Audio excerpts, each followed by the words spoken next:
It's been 6 months since I started using the iPhone 14 Pro, and boy can this handle a lot. Starting at the battery health, that's still at 100% till this date. I got the same performance of battery health last year with the iPhone 13 Pro, so Apple has been really doing a great job for the past two iPhones. I'm still getting 68 hours of screen on time with the always on display on. A lot of people have turned their always on display off because it drains a lot of battery. Well, that is true unless you have a very dark background and you're using an Apple Watch.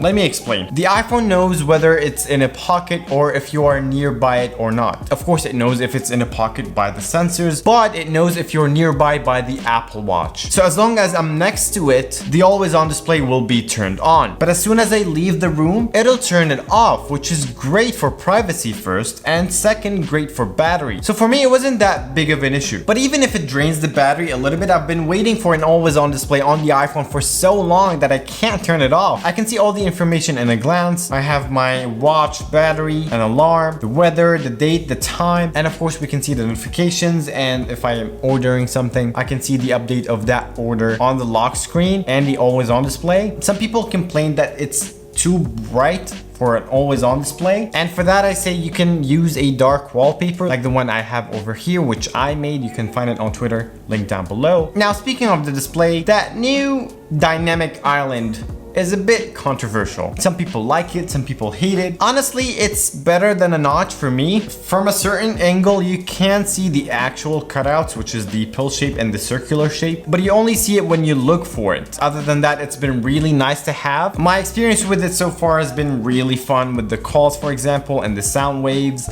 the music, and the album art. Not a deal breaker, but a fun thing to have. But the biggest and most important improvement in the screen is the brightness of the screen. Here in Dubai, the sun is blazing hot, super bright, that midday when you're out and about, you can totally see the screen in direct sunlight, which has been really useful in a lot of situations for me. And of course, what comes with that is improved HDR. Believe me, watching HDR content on this bad boy has been really enjoyable. Now, on the back of the phone, we get a bigger bump because of that new set of cameras. We get a whopping 48 megapixel on the main camera. We get sensor shift and optical image stabilization on the main camera, and only optical stabilization on the wide angle and the telelens. And the bigger sensor did make a difference in low light performance. I went to the middle of nowhere to shoot the Milky Way with the iPhone 14 Pro. I have a separate video on that if you want to watch it. But long story short, it was able to capture it better than last year's 13 Pro. Even low light shots have more details than last year's, to the point where the phone doesn't have to turn on night mode while capturing a photo in low light. With the photos in good lighting conditions, we can definitely see more details on the 14 Pro compared to the 12 Pro and the 13 Pro, for example. And for the video, it's the best video in any smartphones, hands down. You can't convince me otherwise. The quality, the colors, the skin tones are the best. Highlights like the lights and the shadows next to them are more balanced now. Like taking a video of a screen, for example, in a dark environment where I work, for example, it's gonna be now more balanced and much better. I also noticed that the stabilization is now much better than before. I'm really loving taking photos with it because I can rely on it whenever I just want to shoot. And speaking of the design, I really love the silver this year. The white is actually white and not cream as last year. I've been rocking the phone without a case for a while now. Although the mirrory shiny rails are not the best with fingerprints, but the white looks really good. And when I slap on it, that brown MagSafe wallet looks really, really good as well. And speaking of MagSafe, one of the things that not a lot of people talk about but I really love is MagSafe. And it's something that we really didn't give Apple credit for. I got a lot of MagSafe accessories since the iPhone 12 Pro, and I kept using them with the 13 Pro and now with the 14 Pro, like the MagSafe wallet, the MagSafe battery pack, the MagSafe